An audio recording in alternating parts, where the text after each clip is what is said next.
Catus, Maximus here, this time with a little video about the Gordon 21 multi-tool. So Harbor Freight has decided to come out with a more premium Leatherman knockoff. Many decades ago, Leatherman was credited with either being the first, well, not the first multi-tool, I think those are Swiss Army knives, but for popularizing the more heavy-duty plier type multi-tools.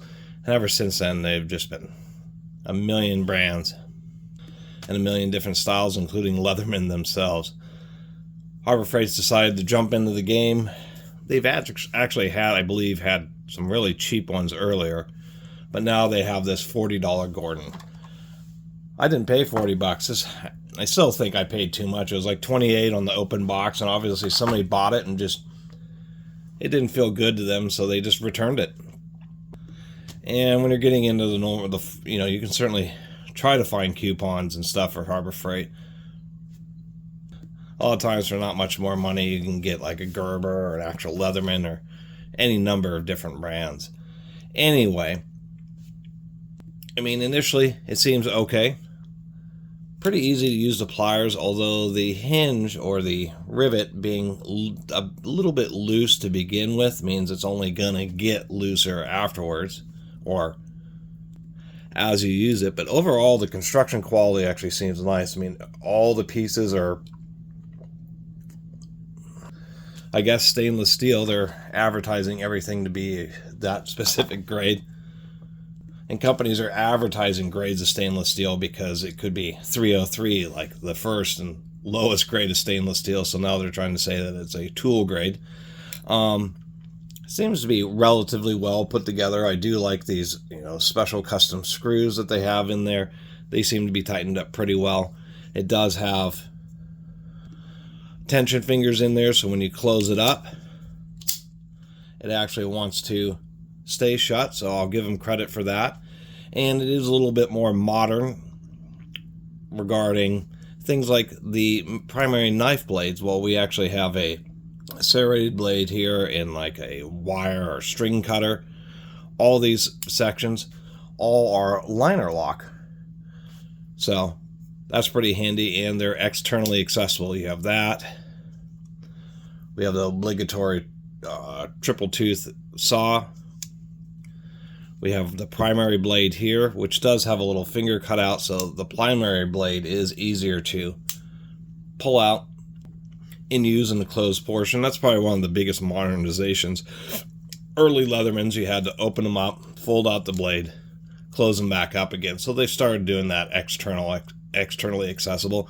And then the last thing here is a file, which I always thought was kind of interesting that there were files on these tools. So the external tools are liner lock, but they are lever lock, these push button things, for the internal tools. And I appreciate them having lever locks on the internal tools, but when it comes to like a slot head driver or maybe this pair of scissors works okay, but they're funky.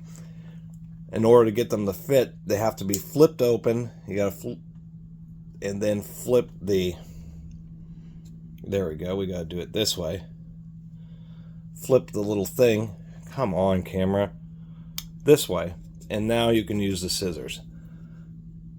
They are, they are tensioned, they feel like they will cut reasonably well, and they do have a retraction finger. It's just a little annoying that you have to flip them open, and I do like this little thumb piece here. But you do have to flip them back open this way and then press the button and then close them. And you have to be careful because, of course, the exposed scissor blades are right there. So you just have to be a little bit more careful. And it just seems like a little bit of a funky way of doing the scissor. And then they have the most useless tool in here. There's like a precision eyeglass screwdriver, which is was just a failure. Should not have put this on a multi-tool at all, particularly if we get a bunch of zoom in here. If we look real, oh, maybe you can't see that way. If you look real carefully, see how it kind of has an issue there. This is supposed to be a Phillips, but it is poorly machined. and is totally unusable right from the factory, which is unfortunate.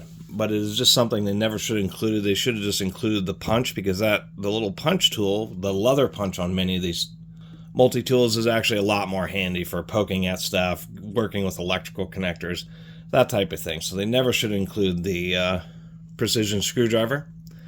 On the other side, we have the obligatory can opener, bottle opener.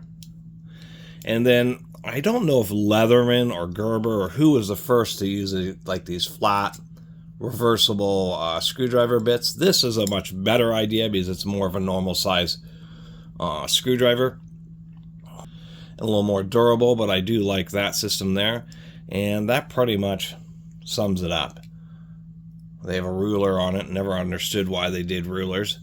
And I guess the last thing really is the belt clip, which I'll also give them a little bit of credit for, because it actually loops around and is kind of sandwiched right in the handle there, and actually has a fair amount of tension. It's a fairly stout belt clip and shouldn't really get loose. I also like that it's looped up high, so seats deep into the pocket. But for 40 bucks, having the ill-fated eyeglass screwdriver and the kind of funky system that they got going for the scissors just isn't my favorite. They also have this, which I couldn't figure out until I saw the back of the packaging here. There's just a little nub, and that's a window breaker, which I think is kind of hilarious on a tool like this, for them to have a little hardened steel ball bearing as a window breaker, for two reasons. One, when the tool is folded, you can't use the window breaker. You're going to be hitting against the belt clip. And secondly, even this hardened stainless steel tool, if you bash this against a window enough, particularly on like this side, I think you'd be able to break the window anyway. But as far as it stands, I don't know exactly how they intend for you to use that little window breaker nub. You'd have to fold it open and maybe hold it like this. I mean, the idea is it's a very hard, very concentrated point, and so it makes it more likely to fracture glass. But it's just ill-fated because it's just not in a very good position. They should have had some way of having that little nub on the front there, because as it stands, it's unusable when it's closed, and you still have to fiddle with the tool a bunch, maybe hold it like this to try to break the window. But it's just, you know, it's a little gimmick to put another bullet point on the back of the packaging.